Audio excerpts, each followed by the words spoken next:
মুসনাদে আহমদের হাদিস, আনাস ইবনে মালিক আল আনসারী রাদিয়াল্লাহু তাআলা রাসূল পাক সাল্লাল্লাহু আলাইহি ওয়াসাল্লাম মসজিদে নববীতে আসরের নামাজের ইমামতি করতেছেন। কোন ওয়াক্তের নামাজ? কয় রাকাত? 4 রাকাতের নামাজের ইমামতি করতেছেন স্বয়ং রাসূল পাক সাল্লাল্লাহু আলাইহি ওয়াসাল্লাম।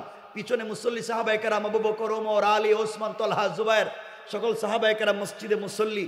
রাসূল নামাজ পড়ালেন, 3 রাকাত নামাজ ঠিকমতো পড়ালেন। চতুর্থ রাকাতের প্রথম সেজদাও ঠিকমতো দিলেন, কিন্তু চতুর্থ রাকাতের দ্বিতীয় সেজদায় গিয়া রাসূল আর উঠেন না।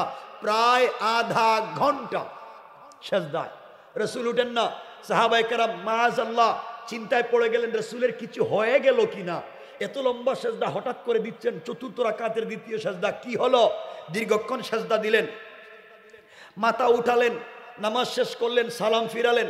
সাহাবায়ে কেরাম জিজ্ঞাসা করলেন, ইয়া রাসূলুল্লাহ, এত লম্বা সেজদা করলেন যে আপনি, চতুর্থ রাকাতের দ্বিতীয় সেজদা প্রায় আধা ঘন্টার উপরে, আপনি বলেন না আজকের থেকে কি আমরাও লম্বা সেজদা দিব? রাসূল বলছেন, না না, তোমাদেরকে দিতে হবে না। ইয়া রাসূলুল্লাহ, আপনি দিলেন কেন, ব্যাপার কি?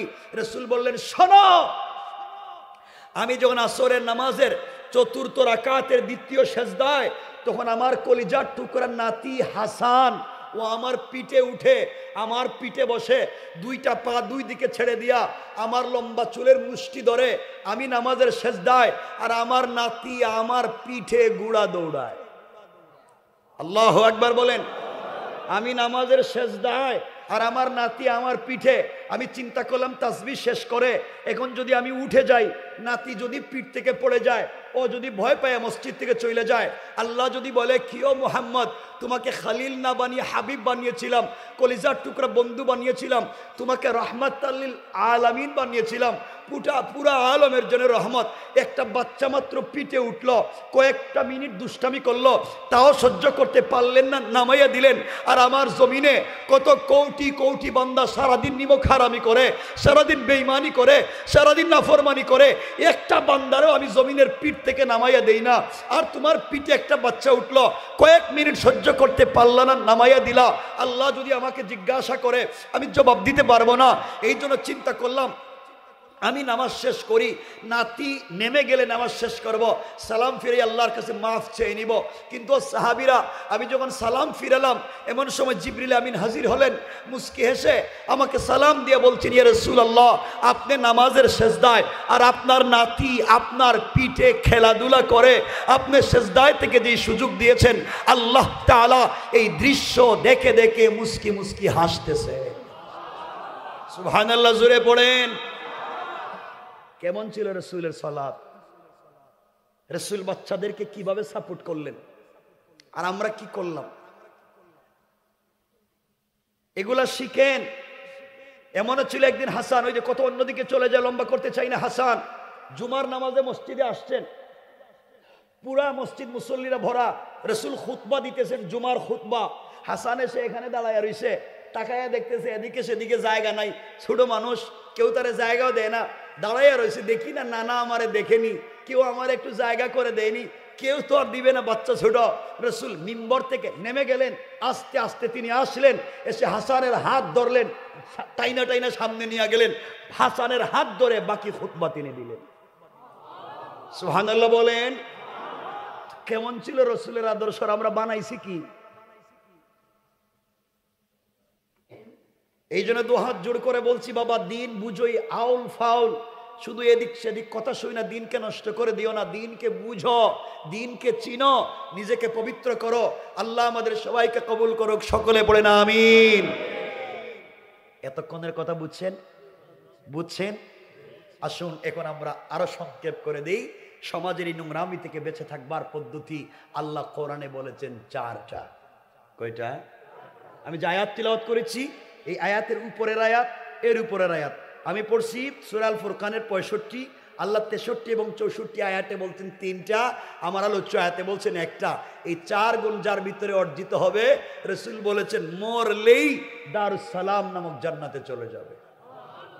একটু জোরে কন্যা শুনুন, আর একটু জোরে পড়েন না। এতগুলা মানুষের জায়গা করে দিলাম, কিন্তু আসতে সুবহানাল্লাহর জন্য আওয়াজ করে পড়েন না সুবহান। আসুন আমরা সামনের দিকে যাই, মনোযোগ দিয়ে শুনেন। আমার মুসলমান বন্ধুগণ, গভীর মনোযোগ। আল্লাহ রাব্বুল ইজ্জত ওয়াল জালাল আখিরি জামানার পয়গম্বর সরকারে কায়নাত দো জাহানের সরদার নবী রহমত জনাবে মুহাম্মদ রাসূলুল্লাহ সাল্লাল্লাহু আলাইহি ওয়াসাল্লামকে আল্লাহ তাআলা জানিয়ে দিয়েছেন, বন্ধু আমার, দুনিয়ার জমিনে যারা আমি আল্লাহকে আল্লাহ বলে মেনে নিবে, দুনিয়ার জমিনে যারা নিজেকে আমি আল্লাহর গোলাম দাবি করবে, আশিক রাসূল দাবি করবে, দুনিয়ার জমিনে যারা নিজেকে আমি আল্লাহর গোলাম মনে করবে, আল্লাহর গোলামের গুণ আর কোয়ালিটি আল্লাহ বললেন চারটা। এক নাম্বার গুণ আল্লাহ বললেন ওয়া ইবাদুর রাহমানিল্লাযীনা ইয়ামশুনা আলাল আরদি হাওনা। আল্লাহ রাব্বুল ইজ্জত ওয়াল জালাল বলছেন, মুসলমানেরা, এই দুনিয়ার জমিনে যারা আমি আল্লাহর গোলাম দাবি করবে, আশিক রাসূল দাবি করবে, আমি আল্লাহর গোলাম যারা দুনিয়ার জমিনে নিজেকে মনে করবে, আল্লাহর গোলামের এক নম্বর গুণ হলো আমার গোলাম দুনিয়ার জমিনে কোনোদিন অহংকার করতে পারে না। ঠিক কিনা বলেন? অহংকার করা যাবে না। এই এলাকার ভিতরে আল্লাহ যাদেরকে টাকার মালিক বানিয়েছেন, পয়সার মালিক বানিয়েছেন, গাড়ির মালিক, বাড়ির মালিক, মিল ফ্যাক্টরির মালিক, শিল্পের মালিক, কলকারখানার মালিক, আপনার ছেলে মেয়ে প্রবাসে থাকে, টাকার অভাব নাই, আপনার ক্ষমতার অভাব নাই। আপনি যদি দুনিয়ার জমিনে চলার পথে সম্পদ নিয়ে, পয়সা নিয়ে আর ক্ষমতার কারণে দুনিয়ার জমিনে অহংকার করেন, আমার আল্লাহ চাইলে 10 তলা থেকে থাবড়াইয়া গাছতলায় নামাইয়া দিতে আমার আল্লাহর 1 মিনিটও দেরি হবে না। কোন ঠিক কিনা? এজন্য অহংকার করা যাবে। আর যদি আপনি অহংকার ছেড়ে দিতে পারেন, নিজেকে ছোট করে ফেলতে পারেন, আল্লাহ রাব্বুল ইজ্জত ওয়াল জালাল চাইলে গাছতলা থেকে, বাঁশতলা থেকে কান ধরে 10 তলার মালিক বানাইয়া দিতে আমার আল্লাহর 1 মিনিটও দেরি হবে না। কোন ঠিক কিনা? এজন্য অহংকার করা যাবে। সবাই বলেন না বাবা, যাবে? আপনারা করেননি? না না, আপনারা তো ওলিয়া উলিয়া কই না, কয় হেরা না, কয় হেরা। মানে রাখবেন, দেখবেন অহংকার তো আপনারা করেন না, আল্লাহ মাফ করুক, মাআজ আল্লাহ।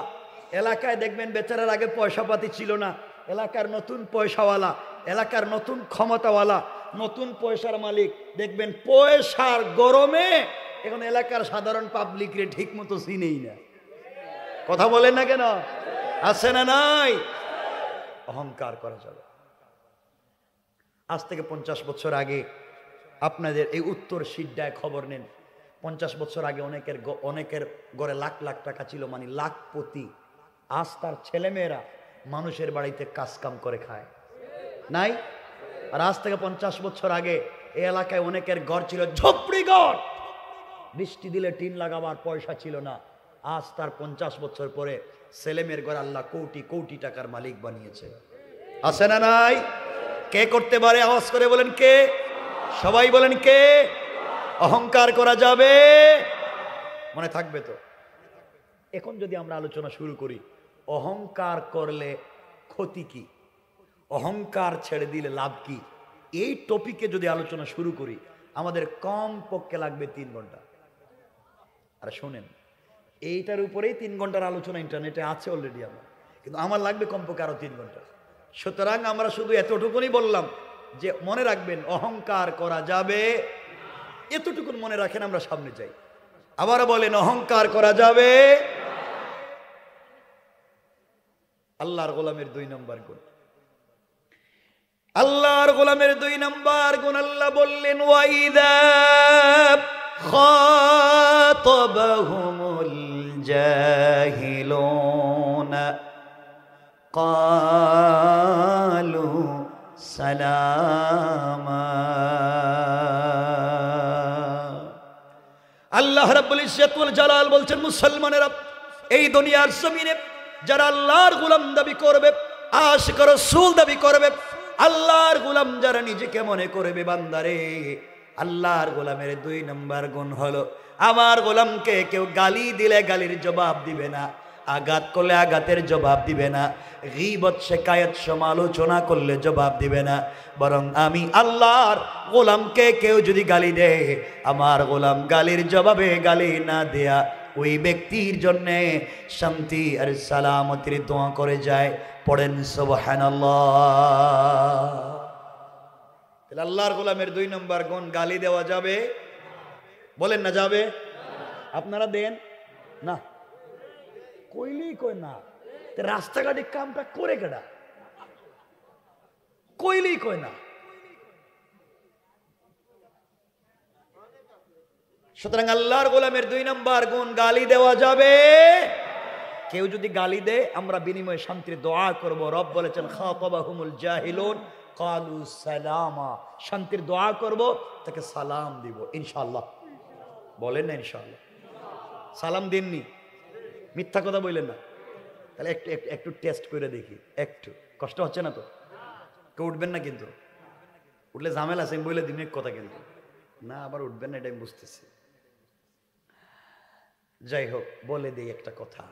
ওই যে বলেন আপনারা সালাম দিয়ে টেস্ট করে দেখি, অহংকার যে শুধু আপনাদের ভিতরে তা না, আমরা যারা হুজুর আমাদের ভিতরে অহংকারের গাঁটটি ঢুকে গেছে। শুধু দোষ আপনাদের না বাবা, দোষ আমাদেরও। রাগ কইরেন না, 2 হাত জোর করে বলছি। দেখবেন এলাকার যদি কেউ বড় হুজুর হয়, এলাকার বড় হুজুর, কি হুজুর? এলাকার, সব না, মাঝে মাঝে দেখবেন এলাকার বড় হুজুর তিনি আর রাস্তাঘাটে সাধারণ পাবলিকরে সালাম দেন না, ঠিক কিনা? আমি সালাম দিব কে রে, আমি তো বড় হুজুর, আমারে সালাম দেও। এখন বড় হুজুররা সালাম দিলে ঠিক মতো জবাবও দেয় না, ঠিক আছে।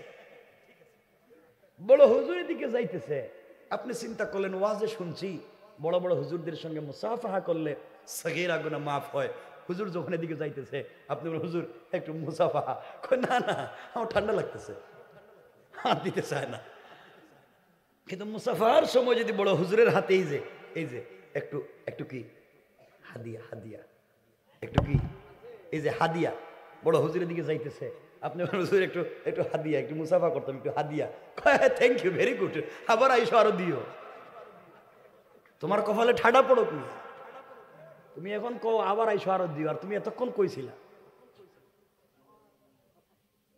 খারাপ লাগতেছে আমার কোথায়? সবাইকে ভালো হওয়া লাগবে। যাজ্ঞা আপনারাও চিন্তা করতেছেন, দাওয়াত দিছিল গাড়ারি, এদের সব দিক কয়া ফেলাইতেছে।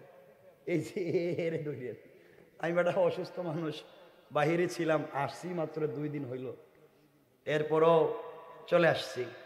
আশা করছি আপনাদেরকে কষ্ট দিচ্ছি না আমি, আর কষ্ট পাইলে মাফ করে দিন।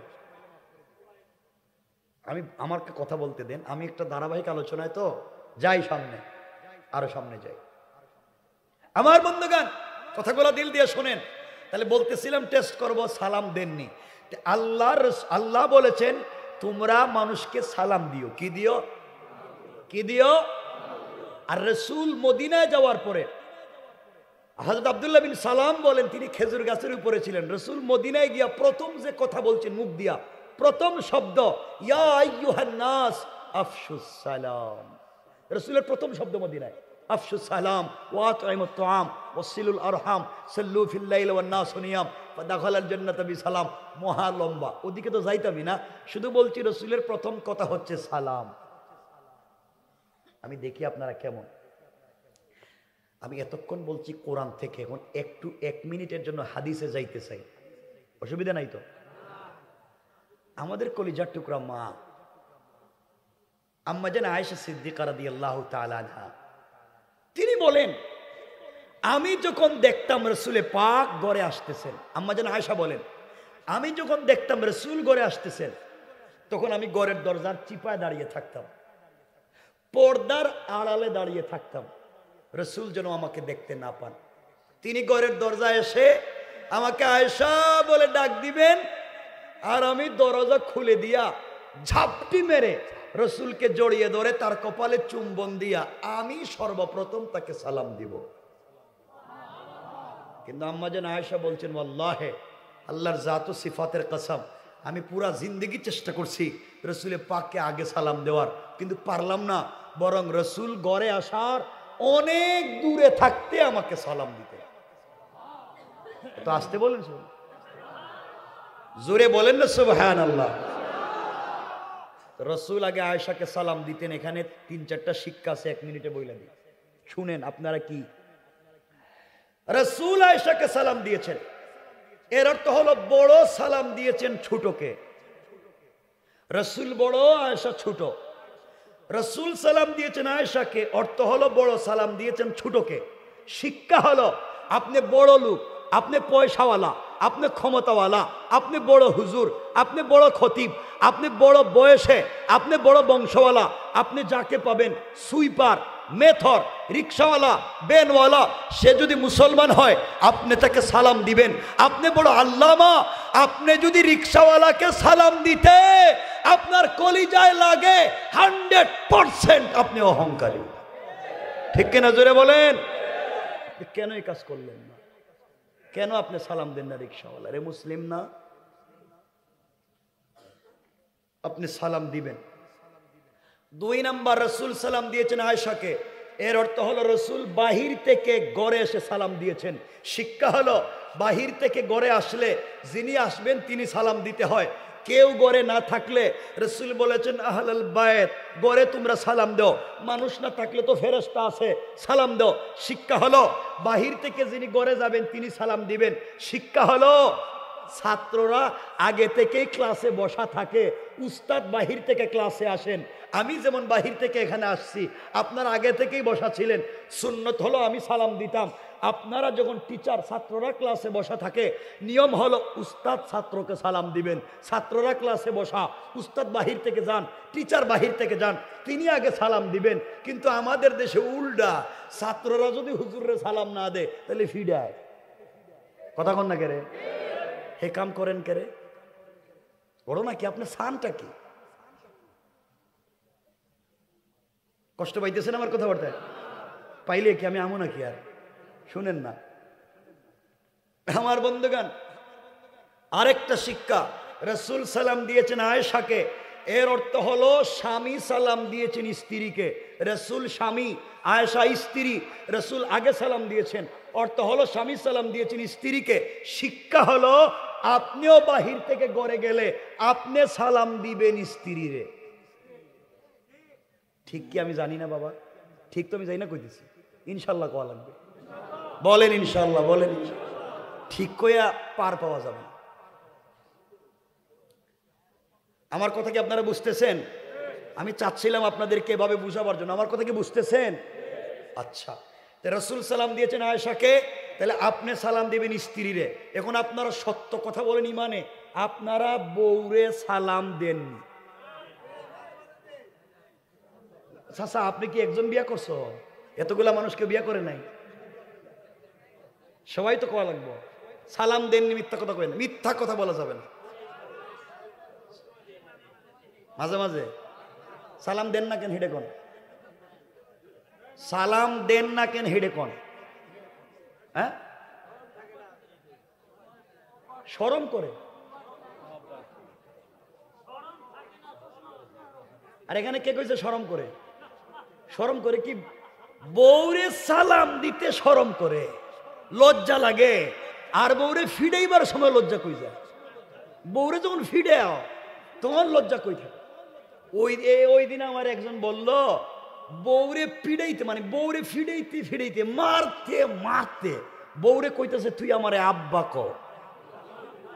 চিন্তা করছি, বউ মায়ের খাইতে খাইতে পায়ে ধরে বলতেছে তুই আমার বাপ, এবার আমার সাইডে দে। হ্যাঁ, বন্ধু বান্ধবের কাছে গিয়ে বলতেছে তোমরা আমার চিনুনি আমি কেডা? আমি বউরে বাপ ডাকে সাইডে দিছি। শয়তান আল্লাহরে জিগে, আল্লাহ তুমি আমার শয়তান বানাইছিলা কেরে? আমি তো হেই কামটাও করি না। হে তো বউরে বাপ ডাকাই দিছে, আমি তো হেই কামটাও করি না। তাহলে আমারে শয়তান বানাইছো কেরে? হে তো আমারে দাদা হয়ে গেছে। কথা বলেন না কেন? বউরে পিড়াইতে লজ্জা হয় না, আর সালাম দিতে লজ্জা। অভ্যাস নাইকের আগে না টাটকা মুসলিম, এখন তো খুঁজে পাইতেছি না আমি একজনের। সালাম দিবেন আজকে থেকে, সবাই বলেন না একটু ইনশাআল্লাহ। এই যে জোয়ানেরা হাসতেছে, হেরা করতে আমরা তো বিয়া করি নাই। তোমরা বিয়া করো নাই তো কি হয়েছে, তোমরা জানাই পাইবা তারা সালাম দিবে।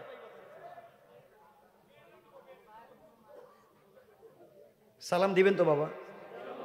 এই যে মুরব্বীরা যারা বলছে হেরাই দেখেন তো, আপনারা তাকায় দেখেন, হেরা আমার চেহারার দিকে তাকায় হাসতেছে। হেরা চিন্তা করতেছে রে বাবা 70 বছর গেছে গা, বউরে সালাম দিলাম না, আজকে যদি সালাম দেই তাইলে বউ কইব বুইড়া কোন কাম ঘটাইছে, আর আমার এইসব সালাম দিয়ে ভাব ধরতেছে।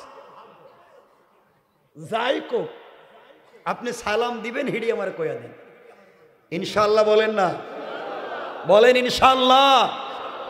দেখেন আমি কিন্তু বহুত লাইন জানি, আপনারা যদি সালাম না দেন, আমার সময় আছে এখনো, আমি ওয়াজরে এই জায়গায় পাল্টাইয়া দিই। এমন ওয়াজ শুরু করব, ওই যে বউরে দিয়া করে রান্না করান, ঘর মুছান, বাথরুম পরিষ্কার করেন, বাচ্চা কাচ্চা দেখেন, বউ গড়ের সব কাজকর্ম করে, সেই ওয়াজ করে দিব যে সব কাজ আপনি করা লাগবে। মানে আপনারা কন আমি হেডে করে দিতে।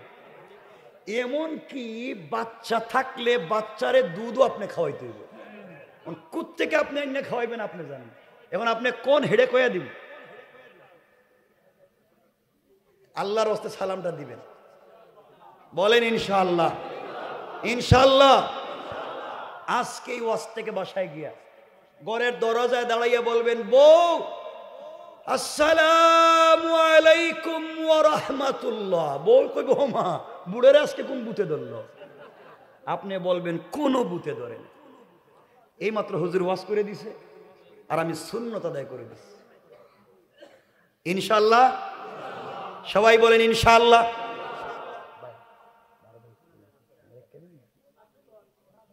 বেশি লম্বা করেন, আমি লম্বা করতে চাইতেছি না, আরে শোনে না বলতেছি তো, আমি ওয়াজকে রেখে দিতেছি না, খালি সলক কয়ে। আপনারা জানেনি রাস্তার কন্ডিশন কি, তো সলক শোনেন বলতেছি তো। কষ্ট হচ্ছে, অসুবিধা হয়, এবার হাত উঠে দেখান এখন কার কার অসুবিধা হইতেছে না। না কইছি তো, লিল্লাহে তাকবীর, নারে তাকবীর। এখন তো না কইছি, হেডে বুঝে না, সব সময়কার উল্টা কম নাকি। আপনাদের সচেতনতার দিকে আশা করছি, এজন্য এটা রাসূল পাকও কথা বলতেন, মাঝে মাঝে হাসাইতেন, এই জন্য মস্কারানা মানে রাখবেন। রাসূল সাল্লাল্লাহু আলাইহি ওয়াসাল্লাম যে অনেক চিত্ত বিনোদন করতেন, এগুলা বললে তো বহুত লম্বা ওয়াজ। চিত্ত বিনোদন ইসলামে কেমন ছিল, রাসূল কেমনে সাহাবায়ে কেরামদেরকে নিয়ে হাসতেন, এমনকি নিজের মেয়ের জামাইরে নিয়ে মজা লাগাই দিতেন, মেয়ের জামাইরে নিয়ে ঢং লাগাই দিতেন। এগুলো ভিন্ন আলোচনা, জায়গায় দিকে যাইতাম না, আজকে সামনের দিকে যাই। কথা হচ্ছে সমাজ নোংরা, এই নোংরা সমাজের উচিত ছিল ইমাম সাহেব, যিনি শুধুই মসজিদের না, আপনারা আবার রাগ করেন, আমি ইমাম সাহেব তো দেখা করছিলেন মনে হয় আমার সাথে, শুধু ইমাম সাহেব না, সব ইমাম সাহেবরা আজকাল কেমন হয়ে গেছে, অনেক খতিব সাহেবরা দুহাত জোর করে বলছে রাগ করেন না, তারা জুম্মার মিম্বরে সত্য কথা কন না, সব ওয়াজ করেন না, কারণ হুজুর সব ওয়াজ করলে হুজুরের চাকরি থাকতো না। কথা বলেন না কেন? বাবা আপনার চাকরি থাক আর যাক, এই চেয়ারে বসলে আপনাকে সত্য বলা লাগবে। কারণ মনে রাখবেন মসজিদের মিম্বর এটা আপনার নয়, এটা রাসূল পাকের চেয়ার, সিদ্দিক আকবরের চেয়ার, ওমরে ফারুকের চেয়ার, ওসমানে জিন্নুরাইনের চেয়ার, আলী কাররামাল্লাহু ওয়াজহার চেয়ার। তারাই চেয়ারে বসে সত্য বলেছেন, জীবন দিয়েছেন, যৌবন দিয়েছেন। আপনিও চেয়ারে বসলে সত্য বলাই লাগবে, ঠিক কিনা বলেন? হুজুর কয় না কেন, হুজুরের চাকরি থাকতো না। শোনেন, চাকরি থাক আর যাক, আপনি বলতে পারেন না সত্য কথা, আপনি চাকরি ছেড়ে দেন, যে বলতে পারবে তারে দেন, আপনি অন্য কাজ করুন, ঠিক আছে তো? আপনি বলতে পারবেন না, এই মিল দিয়ে চলবার দরকার নেই। ইমাম সাহেব চিন্তা করছে, আল্লাহ যা করে জাগা, মসজিদে সুদের বিরুদ্ধে ওয়াজ শুরু করছে, জুম্মার নামাজে সুদের বিরুদ্ধে, নাহমাদুহু ওয়া নুসাল্লি আলা, সুদের বিরুদ্ধে ওয়াজ। 2-4 মিনিট ওয়াজ কইরা বাম দিকে তাকায় দেখে মসজিদের সভাপতি সুদ খাইতে খাইতে ফ্যাট একটা বম্বাস্টিক। ইমাম সাহেব বাদ দিয়ে দিছে, আল্লাহ যা করছে বাঁচাইছে, এই ওয়াজ করলে তো চাকরি দেখতেছি এখনই নাই, বাদ দিয়ে দিছে। ওয়াজ শুরু করছে ঘুষের ওয়াজ, যারা ঘুষ খায় এদেরকে একবার গরম ওয়াজ। 2-4 মিনিট ওয়াজ করে বাম দিকে তাকায় দিকে সেক্রেটারি ঘুষ খাইতে খাইতে এই রাস্তার থেকে সিএনজি ড্রাইভারের কাছ থেকে সিগারেটের অর্ধেকও খাইছে। কথা কন না কেন? ইমাম সাহেব চিন্তা করছে চাকরি তো নাই, করলাম কি? এটা বাদ। এখন যারা জায়গা জমি দখল করে পাবলিকের পয়সা পাতি মাইরে খায় এদের বিরুদ্ধে একটা ওয়াজ করে দিছে ওয়াজ। সামনে থেকে কেশিয়ার বসে রয়েছে, সাবেক মেম্বার সব না, খাইতে খাইতে মসজিদ মাদ্রাসার কেশের টাকা, গুরুস্থানের পয়সা, মরা মানুষের লাশের পয়সা, কাফনের পয়সা মাইরে খাইতে খাইতে নিজের বউরে বিধবা বানাইয়া এই বাতা উঠাইয়াও খাইছে। কথা বলেন না কেন? ইমাম সাহেব দেখছে কাম তো বাজাই দিছে, ওয়াজ করলাম কি? সব বাদ দিয়া গেছে গা এলাকার গুরুস্থানে, মরা মানুষের ওয়াজ শুরু করে দিয়েছে। মরা মানুষ গুরুস্থানে কেমন আছে? জিন্দার ওয়াজ বাতিল করে মাটির তলের ওয়াজ শুরু করছে। সভাপতি কয় মাশাআল্লাহ মাশাআল্লাহ হুজুর, এই ওয়াজেরই তো দরকার। সেক্রেটারি কইতেছে জাযাকাল্লাহ, এই ওয়াজই তো মারহাবা। সেক্রেটারি ক্যাশিয়ার কইতেছে আলহামদুলিল্লাহ হুজুর, এই ওয়াজই করেন, আগামী মাসে 1000 বেতন বাড়াইয়া দিলাম, হেডেই সালাম। হুজুর কা জাগা বেতন তো 1000 বাড়ছে, ওয়াজ হেডেই চলু। এই তো চালাইতেস, এই তো চালাইতেস। কথা বলেন না কেন?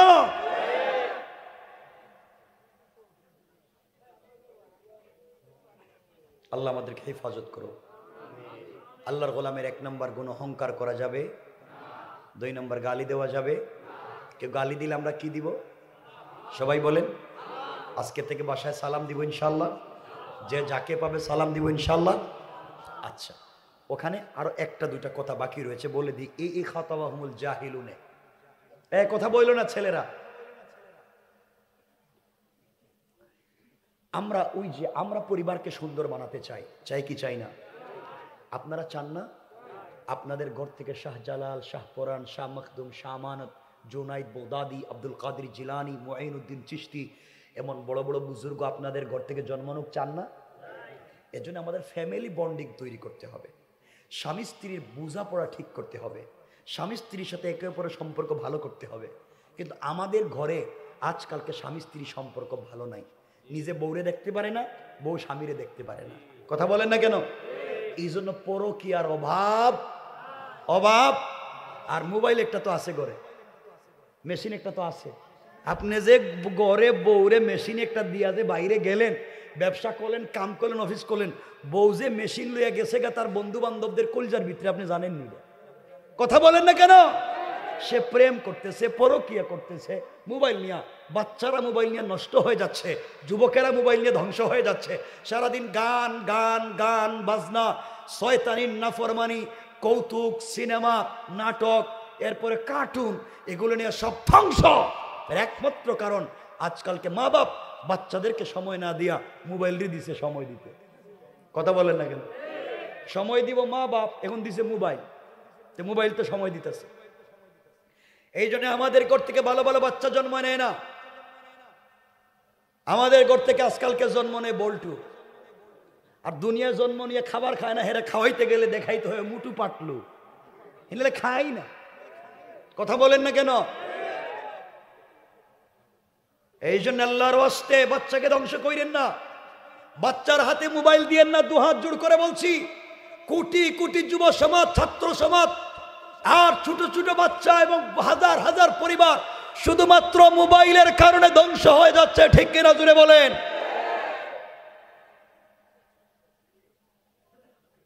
আল্লাহ আমাদেরকে হেফাজত করুক, বলেন আমিন। পরিবারকে সুন্দর করতে চাই কি চাই না? স্বামী স্ত্রীর সম্পর্ক ভালো করবো তো ইনশাআল্লাহ। তাহলে শুনেন হাদিসের বাকি অংশ, কষ্ট হচ্ছে না তো? স্বামী স্ত্রী বন্ডিং তৈরি করেন, একে অপরকে ভালোবাসতে শিখুন। মাঝে মাঝে আপনি ঘরে গেলে, আপনি স্বামী না, মাঝে মাঝে ঘরে গেলে স্ত্রীকে ভালোবেসে মোহাব্বত করে নিজের হাত দিয়া মুখে উঠাইয়া কিছু খাবার বউরে খাওয়াইয়া দিয়েন, মানে স্ত্রীরে মাঝে মাঝে খাওয়াইয়েন। কথা কয় না কেন? বুঝলেন? আগে ভুল বল। আরে বাবা, এখন তো হাদিস বাংলা পাওয়া যায়, মেশকাত এই যে শামাইলি তিরমিজি বাংলা, দেখো না রসুলের সঙ্গে আয়েশার সম্পর্ক কেমন ছিল। আম্মা জান আয়েশা বলেন, ওয়াল্লাহে আমি রসুলের ঘরে আসার পরে জিন্দগিতে আমার হাত দিয়ে খাবার খাই নাই, রসুল আমাকে খাইয়ে দিয়েছেন, আমি রসুলকে খাইয়ে দিয়েছি। আম্মা জান আয়েশা বলেন, আমরা দুইজন মানুষ, ঘরে কম্বল একটা, বালিশ একটা, প্লেট একটা, গ্লাস একটা, দুইজন মানুষ একই প্লেটে খাই, দুইজন মানুষ একই গ্লাসে পান করি, দুইজন মানুষ একই বালিশে ঘুমাই। কেমন মোহব্বত আর ভালোবাসা! এই জন্য খাদিজা আর রসুল পাকের ঘর থেকে জন্ম নিয়েছেন সাইয়্যিদাতুন নিসাই আহলিল জান্নাহ হযরতে ফাতেমা। তাদের বন্ডিংটা কেমন ছিল! আমার রসুলের ঘরে ওয়াইডু নাই, আলমারি নাই, সুকেস নাই, এয়ার কুলার নাই, এয়ার কন্ডিশন নাই, টাইলস নাই, সিরামিক নাই, কিন্তু পুরোটা ঘর প্রেম মোহাব্বত আর ভালোবাসায় ছিল ভরা। ঠিক কিনা জোরে বলেন? আমাদের ঘরে এগুলা নাই, আমাদের ঘরে এগুলা নাই। আমাদের ঘরে সব আছে, মোহাব্বত নাই। সব আছে, মোহাব্বত নাই। সব আছে, শপিস করে রাখছে, মোহাব্বত নাই। স্বামী স্ত্রী একই বিছানায় ঘুমায়, বউ পশ্চিম দিকে মুখ দিয়া, স্বামী পূর্ব দিকে মুখ দিয়া, আর মধ্যখানে ব্যারিকেড দিয়ে, কুল বালিশ দিয়া। কথা কন না কেন? এটা কেমন ভালোবাসা রে বাবা! এই জন্য আল্লাহর ওয়াস্তে আমাকে বলেন, বাবা রসুলও সারা জিন্দগি আয়সারে খাওয়াইয়া দিছেন, আপনিও ঘরে গেলে মাঝে মাঝে স্ত্রীরে খাওয়াবেন। এক দুইজন কয় না কেড়ে, বুঝলাম কইছি স্ত্রীরে খাওয়া, মুরব্বীরা কইতেছে 70 বছর হয়ে গেছে, এখন খাওয়াইবার বয়স নেই। রসুল তো এই বয়সী খাদিজারে খাওয়াইছে, আয়সারে খাওয়াইছে। খাওয়াবেন তো ইনশাল্লাহ? বলেন না ইনশাল্লাহ? জোয়ানেরা কও না কেন ইনশাল্লাহ? স্ত্রীরে খাওয়াবো তো মুখে উঠাইয়া। আমার তো মনে হইতেছে কোন এলাকা এটা, এই যে সিড্ডা, আমার তো মনে হইতেছে সিড্ডা এলাকার যুবকেরা ভালোবেসে মোহব্বত করে নিজের স্ত্রীরে মুখে উঠাইয়া খাওয়াইতে পারবে না। এরা ভালোবেসে আদর করে মোহব্বত করে মুখে উঠাইয়া খাওয়াইতে পারবে ওই পাশের বাড়ির ভাবিরে। ঠিক কিনা? এটা ঠিক কইছে কেডা রে? এটা ঠিক কইছে কেডা? এতক্ষণ ভালো কথা কইছি, ঠিক কয় না। কোন ভাবিরে খাওয়াইবো? কই ঠিক। তোমাদেরকে বউ পিড়ায় না কেরে? বিয়ে করছো একটারে খাওয়াইবা আর একটারে, ঘটনা নাকি? এটা তো খারাপের খারাপ দেখতেছি। হ্যাঁ উল্টা বুঝে এতক্ষণ ওয়াজ করতে করতে 12টা বানাইলাম। স্ত্রীরে খাওয়াবো তো ইনশাল্লাহ, ভালোবাসা তৈরি করবো তো ইনশাল্লাহ। আল্লাহ কবুল করে, বলেন আমিন। আরো বহুত কথা লম্বা হয়ে যাচ্ছে, দিকে যাচ্ছি না। আরে বাবা লম্বা করার তো দরকার নেই, খালি বলেন করলে তো কাজ হইতো। শোনেন শোনেন, কথা বললেন না। আল্লাহর গোলামের 3 নম্বর গুণ সংক্ষেপ করে দিলাম, 2 নম্বরের 60টা কথা বাকি আছে। 3 নম্বরে চলে আসলাম। আল্লাহর গোলামের 3 নম্বর গুণ, আল্লাহ বললেন ওয়াল্লাযীনা ইয়াবিতুনা লিরাব্বিহিম সাজ্জাদান ওয়া কিয়ামা। আল্লাহ রাব্বুল ইজ্জত ওয়াল জালাল বলছেন, মুসলমানেরা এই দুনিয়ার জমিনে যারা আমি আল্লাহর গোলাম দাবি করবে, আশিক রাসূল দাবি করবে, আমি আল্লাহর গোলাম যারা নিজেকে মনে করবে, বান্দারে আল্লাহর গোলামের 3 নম্বর গুণ হলো সুজদা ওয়া কিয়ামা। আমার গোলাম রুকু করবে আমার পায়ে, সিজদা করবে আমার পায়ে। গোলাম বিপদে পড়ে গেলে রুকু করবে আমার পায়ে, সিজদা করবে আমার পায়ে। সুতরাং আজকালকে যারা আল্লাহর পা ছাড়া পীরের পায়ে সিজদা করে, মাজারে আর কবরে গিয়ে সিজদা করে, আল্লাহর কসম তারা পূর্ণাঙ্গ আল্লাহর গোলাম হতে পারে না। ঠিক কিনা জোরে বলেন? সিজদা হবে কার পায়ে? আওয়াজ করে বলেন কার? আরো জোরে বলেন কার? এই পৃথিবীর কোন মখলুকের কোন সৃষ্টির পায়ে কদমে সিজদা করা যাবে? রব বলেছেন, ইন্নাহু মান ইউশরিক বিল্লাহ ফাকাদ হারামাল্লাহু আলাইহিল জান্নাহ ওয়া মাওয়াহুন নার ওয়া মা লিয-যালিমিন মিন আনসার। যারা শিরিক করে তাদের জন্য জান্নাত হারাম, জাহান্নাম ওয়াজিব, কিয়ামতের দিন কোনো সাহায্যকারী থাকবে না। এই জন্য শিরিক করা যাবে। আমরা করিনি? না না, আমরা তো করি না, আমরা করি না। বাবা দুহাত, সব গুনাহ যাই করেন এমনকি জিনার গুনাহও রব মাফ করে দিবেন কোনো কথা ছাড়া। জেনার গুনাহ, পৃথিবীর সব গুনাহ রব মাফ করে দিতে পারেন কোনো কথা ছাড়া, শিরিক মাফ করবেন না। এখন শিরিক কেন বললাম? কষ্ট হচ্ছে না তো? রাসূল সাল্লাল্লাহু আলাইহি ওয়াসাল্লাম ঘরে বসা, সাহাবায়ে কেরাম মসজিদে বসে ফজরের পরে কথা বলতেছেন। রাসূল ঘর থেকে বের হলেন, সাহাবায়ে কেরামকে জিজ্ঞাসা করেন কি কথা বলো? সাহাবায়ে কেরাম বলছেন, এ রাসূলুল্লাহ, আমরা দাজ্জালের ফিতনা নিয়ে কথা বলি। রাসূল বললেন, তোমাদের কি আমি দাজ্জালের ফিতনার চাইতেও আরো ভয়ঙ্কর অপরাধের কথা বলতে পারি? সাহাবায়ে কেরাম বলছেন, ইয়া রাসূলুল্লাহ, দাজ্জালের ফিতনার চাইতেও বড় অপরাধ আছে? রাসূল বলেন, আছে। সাহাবায়ে কেরাম বলছেন, ইয়া রাসূলুল্লাহ, জানতে চাই। রাসূল বললেন, আশ-শিরকুল খাফি, গোপন শিরিক। কি শিরিক? সাহাবায়ে কেরাম বলছেন, ইয়া রাসূলুল্লাহ, কি বলেন? রাসূল বললেন, দাজ্জাল তো দেখা যায়, গোপন শিরিক দেখা যায় না। কিন্তু আনতাহবাতু আমালুকুম ওয়া আনতুম লা তাশউরুন, তোমাদের জিন্দেগির সব বন্দেগি বরবাদ করে দিবে, তোমরা বুঝবেই না কেমনে কাফির হয়ে যাবে। শিরকুল খাফি, গোপন শিরিক। সাহাবায়ে কেরাম বলছেন, কেমনে? রাসূল বলছেন, শুনো, 1-2 মিনিটে শুনেন। গোপন শিরিক কার নাম?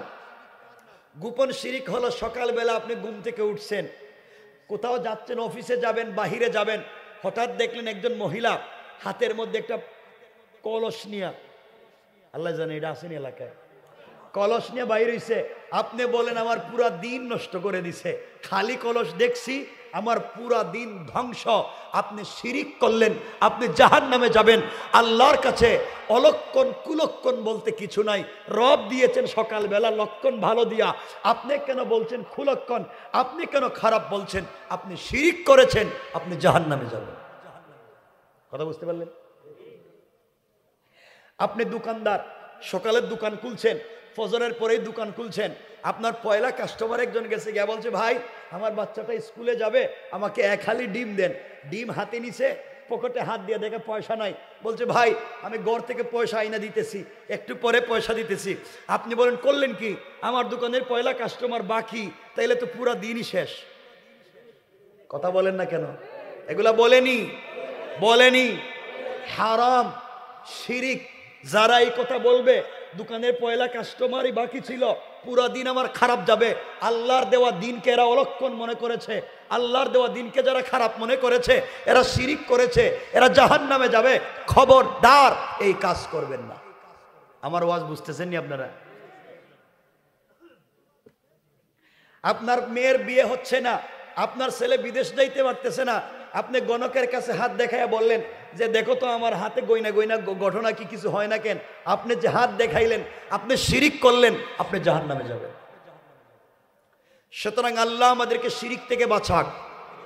জোরে বলেন আমিন। লম্বা হয়ে যাচ্ছে জন্য সংক্ষেপ। আপনি বললেন দোকানদারি না করলে আমার খাইবো কেমনে, চলবো কেমনে? আমার ছেলে যদি এই মাসে বিদেশ থেকে টাকা না পাঠায় আমার কি হইব?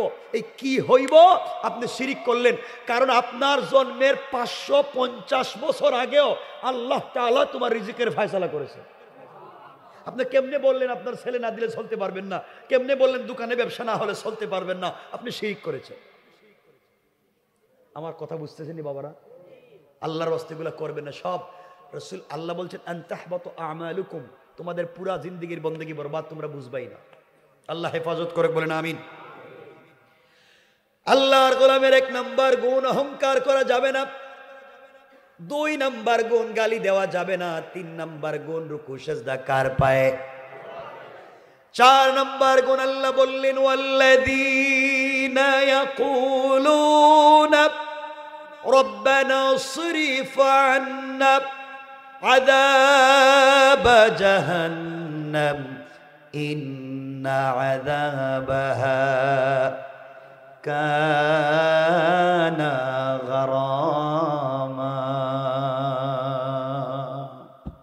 আল্লাহ রাব্বুল ইজ্জত ওয়াল জালাল বলছেন, মুসলমানেরা এই দুনিয়ার জমিনে যারা আমি আল্লাহর গোলাম দাবি করবে, আশিক রাসূল দাবি করবে, আমি আল্লাহর গোলাম যারা নিজেকে মনে করবে, বান্দারে আল্লাহর গোলামের 4 নাম্বার গুণ হলো সাকারাত শুরু হয়ে যাওয়ার আগে, গারগারা শুরু হয়ে যাওয়ার আগে কবরে চলে যাওয়ার আগে, মালাকুল মউত আজরাইল পৌঁছে যাওয়ার আগে আমার যে গোলাম পুরা জিন্দেগির অপরাধের জন্য 100 বছরের যদি হায়াত পায়, 99 বছর 11 মাস 29 দিন নাফরমানি করবার পরেও হায়াতে জিন্দেগির বাকি আছে মাত্র 1 দিন অথবা 1 ঘন্টা, এর ভিতরেও যদি বান্দা তওবা করে সেজদায় পড়ে, আল্লাহ বলেন বান্দা তওবা করতে দেরি হবে, গোলামকে মাফ করে দিতে আল্লাহ তাআলার 1 মুহূর্ত দেরি হবে না। পড়েন সুবহানাল্লাহ। মাফ করে দিবেন কে? এটা আমার আলোচ্য আয়াত, মাত্র আইলাম, যেটা আমি তেলাওয়াত করলাম এই মাত্র আইলাম। ওয়াল্লাযীনা ইয়াকুলুনা রব্বানা ইসরিফ আন্না আযাব জাহান্নাম ইন্না আযাবাহা কানা গারামা। অপরাধ যাই করো, রব বলেছেন বান্দা তো আমার, বান্দা তো গুনাহ করছে আমার কাছে, চাইলেই আমি তাকে মাফ করে দেব। সুবহানাল্লাহ বলেন না? মুসলমানেরা মনে রাখবেন, দিল দিয়া শুনেন, কয়েক মিনিটের কথা। এই পৃথিবীর কোনো মানুষকে আপনি 100% সন্তুষ্ট করতে পারবেন না। পুরা জিন্দেগি মাথার গাম পায়ে ফেলে পরিবারের জন্য যদি কষ্ট করেন, খুশি করতে পারবেন না। পুরা জিন্দেগি পরিবার পরিবার করলেন, সন্তান সন্তান করলেন, মা বাপ ভাই বোন স্ত্রী পুত্র বললেন, কিন্তু দিন শেষে এরা আপনাকে একদিন ফেলে দিবে। আপনি পুরা জিন্দেগি যাদের জন্য মাথার গাম পায়ে ফেললেন, একদিন স্ত্রী আর সন্তান আপনাকে বলবে আপনি আমাদের জন্য কি করছেন? আপনি তো মরে যাইতেছেন, আপনি আমাদের জন্য কি করছেন? জিন্দেগিতে যা করছেন সব তো আপনার ভাই বোনের জন্য করছেন। কথা বলেন। ভাই বোন বলবে তুমি আমাদের জন্য 50 বছর বিদেশে থেকে আর ঢাকা শহরে চাকরি করে আপনি আমাদের জন্য কি করলেন? আপনি তো ভাই বোনের জন্য কিছু করেন নাই, যা করছেন আপনি আপনার সন্তান আর স্ত্রীর জন্য। কথা বলেন। কেউ আপনাকে দেখবে না, ভাই বোন বলবে আপনি ওদের জন্য করছেন, ওরা বলবে ওদের জন্য, আপনি কারো নাই। এই পৃথিবীতে কারো মন রক্ষা করতে পারবেন না। বিদেশ থেকে যে যা বলছে তা যদি আনতে না পারেন, কেউ তোমার সঙ্গে ভালো ব্যবহার করবে না। এই প্রবাসের মেশিনটা যেদিন নষ্ট হয়ে যায়, 50 বছর বিদেশে কাটাইয়া আসলো, বাড়িতে যাদের জন্য বাড়ি করলো, গাড়ি করলো, পুরা মাস ইনকাম করে একটা পয়সা খায় না, আবার ডিউটি করে পয়সাগুলা বাড়িতে বাড়াইছে। ওই পয়সা দিয়ে আব্বাইগুলা মোটর সাইকেল নিয়ে দৌড়ায় আর গাঁজা খায়, ফেন্সিডিল খায়, ঠিক কিনা বলেন? দামি দামি গাড়ি দৌড়ায়, বন্ধু বান্ধব নিয়ে আড্ডা দেয়। কিন্তু যেই ভাই ঈদের দিন পর্যন্ত কাজ করছে রে, অসুস্থ হইয়া নিজে সারাদিন কাজ করে, নিজে কাপড় ধোয়, নিজে রান্না করে, ব্যাচেলার থাকে, বউ বাচ্চা বাড়িতে, সবাইকে সন্তুষ্ট রাখতে গিয়া, সবাইকে ভালো রাখতে গিয়া যেই প্রবাসীগুলা জীবন যৌবন নষ্ট করে, ডায়াবেটিস হয়ে গেছে, প্রেসার হয়ে গেছে, কোলেস্টেরল হয়ে গেছে, এখন বাড়িতে আসছে, কেউ ঠিক মতো আর দেখতে পারে না। ঠিক কিনা বলেন? ও ভাই, প্রবাসীদের দুঃখ বুঝো। প্রবাসীরা কত কষ্ট করে তোমাদের জন্য, আমাদের জন্য। কেমনে তাদেরকে ভুলে যাও? রাত দিন কষ্ট করে, এদেরকে কষ্ট দিও না, এরা বড় কষ্ট পায়। পরিবারের সবাইকে তুমি পাইতেছো, এলাকার সবাইরে দেখতেছ, আর তোমার ভাই তোমার বাবা কত কষ্ট করে খবর নিলা না। এই জন্য আল্লাহর ওয়াস্তে এদেরকে কষ্ট দিও না। সুতরাং দুনিয়ার জমিনে চলার পথে আল্লাহ রব্বুল ইজ্জত ওয়াল জালাল বলেছেন, বান্দা যখন আমার কদমে সিজদায় পড়ে ক্ষমা চাইবে, আল্লাহ তাআলা বলেছেন চাইতে দেরি হবে, আল্লাহ মাফ করে দিতে দেরি হবে না। সুবহানাল্লাহ, জোরে পড়েন। এখন আপনারা বলতে পারেন, কথা শুনেন না, আপনারা তো বুঝেন না। আপনারা বলতে পারেন রব আগে সেজদা সুজদা ওয়া কিয়ামা বলছেন, এরপরের আয়াতে বলছেন তাওবার কথা। আগে সেজদার কথা বলে তাওবার কথা বললেন কেন? আল্লাহ বলতে চান তওবা যদি করতে হয় আগে সেজদা দিয়া করো, অর্থাৎ নামাজের নামে খবর নাই, হাত উঠে শুধু তওবা। আল্লাহকে তোর তওবার দরকারই নেই। কথা বুঝছেন নি? তওবার সেজদায় যাও। কেন বললাম? এই চমৎকার কথা কয়েক মিনিটে শুনেন, লাইফ কামিয়াব হয়ে যাবে। আমাদের 12:15 হয়ে যাচ্ছে, আমিও রেখে দিব 1-2 মিনিটের ভিতরে। আপনাদের কষ্ট হচ্ছে নি? তাবারুক আছে নাকি? তাবারুক তো ঠান্ডা হয়ে যাবে না, তাবারুক ঠান্ডা হয়ে যাবে, তেলে তোর ওয়াজ লম্বাই করা যাবে না। ঠান্ডা হয়ে গেছে? আরে না, আর ওয়াজ লম্বা করা যাবে না। শুনেন, আরে শুনেন না, আর লম্বা না, শুনেন। সেজদা কারে দিতে হইব? তওবা করতে হইব কার কাছে? কিসের মাধ্যমে? সেজদা। কিসের মাধ্যমে? দেখেন সংক্ষেপ, আমার মুসলমান বন্ধুগণ গভীর মনোযোগ। আল্লাহ তাআলা এই পৃথিবীতে জিবরিল আমিনকে যখন সৃষ্টি করলেন, জিবরাইলকে, সৃষ্টির মধ্যে শুধুমাত্র জিবরাইল ছাড়া আর কেউ নাই। জিবরিল আমিন আল্লাহকে ডাক দিয়ে বলছেন, আল্লাহ তাআলা এই পৃথিবীতে কোনোদিন তোমাকে অসন্তুষ্ট করতে চাই না। আমি চাই গোটা জিন্দেগিতে যতদিন থাকব সব সময় যেন আপনি আমার উপরে সন্তুষ্ট থাকেন।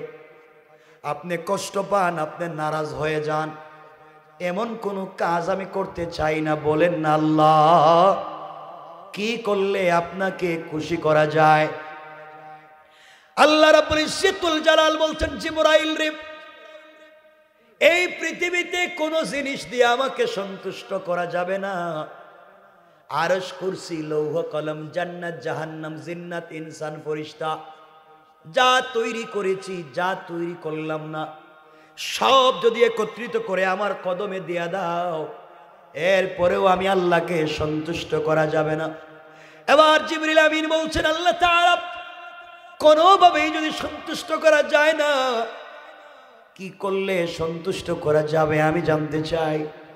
আল্লাহ বললেন, জিবরাইল রে, আমাকে সন্তুষ্ট করা যাবে আরশ, কুরসি, লৌহ কলম, জান্নাত, জাহান্নাম, জিন্নাত, ইনসান, ফেরেশতা, যা আসমানে আছে, যা জমিনে আছে, যা দুইটার মধ্যখানে আছে, যা আসমানের উপরে আছে, যা জমিনের নিচে আছে, কোনো জিনিস দিয়ে খুশি করা যাবে না।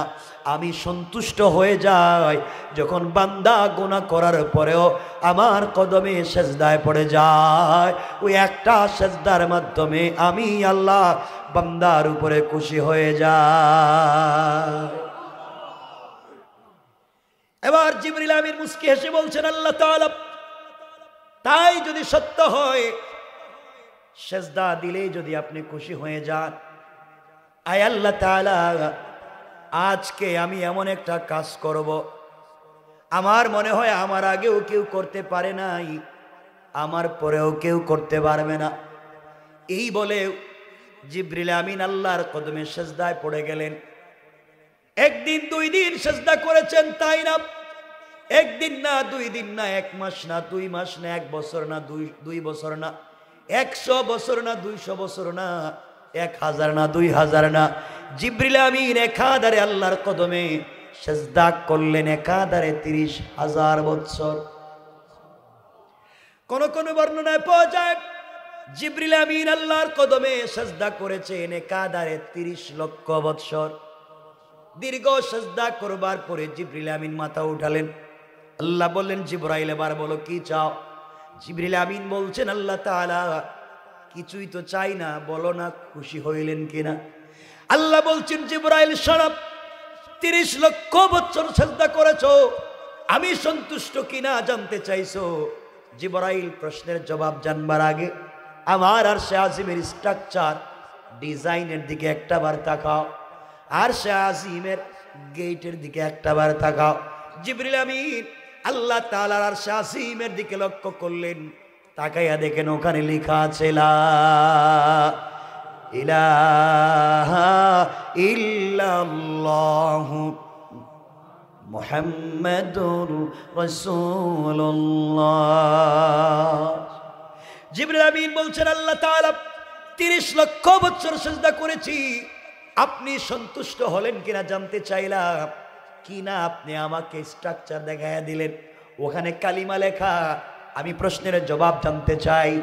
আল্লাহ বললেন, জিবরাইল রে, তোমার প্রশ্নের জবাব ওই কালিমার ভিতরে আছে।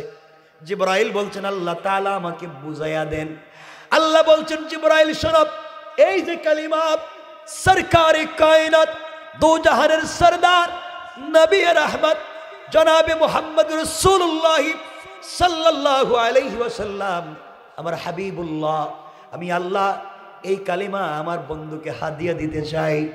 শোনো জিবরাইল, আমার বন্ধুর উম্মতেরা, আখিরি জামানার উম্মতেরা, দুনিয়ার জমিনে যাওয়ার পরে তারা অন্যায় অপরাধ করবার পরেও কমপক্ষে 5 ওয়াক্ত সালাত পড়বে। আখেরি জামানার 5 ওয়াক্ত সালাত ফরজ পড়বে। 5 ওয়াক্ত সালাতে কমপক্ষে 17 রাকাত সালাত ফরজ পড়বে। কত রাকাত? ফজরের নামাজ 2 রাকাত, আসরের নামাজ 4 রাকাত। কত হলো? মাগরিবের নামাজ রেখে দিচ্ছি, এখানেই থাক, এখানে রেখে দিই, আর লম্বা করার দরকার নেই। আমি তো সমাপ্ত করতেছি। আর শোনেন, বলেন কর্তৃপক্ষ বলতেছে রাইখা দেন, মনে হচ্ছে আমি কাজ করতে আইছি। আমার তো যত কম বলা যায়, 20 মিনিট বললে আরো খুশি আমি, যত কম তো বাসি।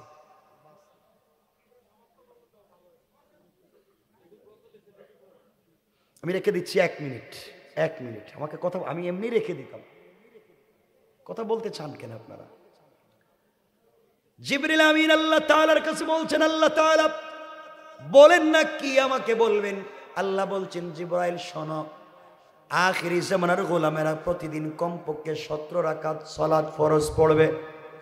ফজরের নামাজ 2 রাকাত, জোহরের নামাজ 4 রাকাত। কত হলো? আসরের নামাজ 4 রাকাত। কত হলো? মাগরিবের নামাজ 3 রাকাত। কত হলো? ইশার নামাজ 4 রাকাত। কত হলো? আল্লাহ বললেন জিবরাইল রে, আখেরি জামানার গোলামেরা কমপক্ষে প্রতিদিন 17 রাকাত সালাত ফরজ পড়বে। প্রত্যেকটা রাকাতে কমপক্ষে 2টা করে সেজদা দিবে। প্রত্যেকটা সেজদায় কমপক্ষে 3 বার করে পড়বে সুবহানা রাব্বিয়াল আলা। আখেরি জামানার গোলামেরা তওবা করে সেজদায় গিয়ে যখন একবার পড়বে সুবহানা রাব্বিয়াল আলা, জিবরাইল তুমি 30 লক্ষ বৎসর সেজদায় পড়ে যে শান মান আর মর্যাদার মালিক হতে পারলা না, আখেরি জামানার গোলামেরা সেজদায় গিয়ে একবার যখন পড়বে সুবহানা রাব্বিয়াল আলা, একবার যখন পড়বে ওই একবারের সুবহানাল্লাহর মর্যাদা শান মান তোমার 30 লক্ষ বৎসরের মর্যাদার চাইতে আমি আল্লাহর কাছে বাড়ি হয়ে যা। এই জন্যে আল্লাহ বলে দিয়েছেন আমার তেলাওয়াতকৃত আলোচ্য আয়াতে, ওয়াল্লাযীনা ইয়াকুলুনা রাব্বানা সরিফ আন্না আযাব জাহান্নাম ইন্না আযাবাহা কানা গারামা। আল্লাহ বলেছেন বান্দারে তওবা করো, সাকারাতের আগে সেজদায় গিয়ে তওবা করো। জিবরাইলের 30 লক্ষ বছরের সেজদার চাইতে তোমার একবারের সুবহান রাব্বিয়াল আলার দাম বেশি। এই জন্য যেই গোলাম সেজদায় পড়ে যায় সাথে সাথে আল্লাহ তাআলা বান্দার পুরা জিন্দেগীর অপরাধগুলোকে ক্ষমা করে দেয়।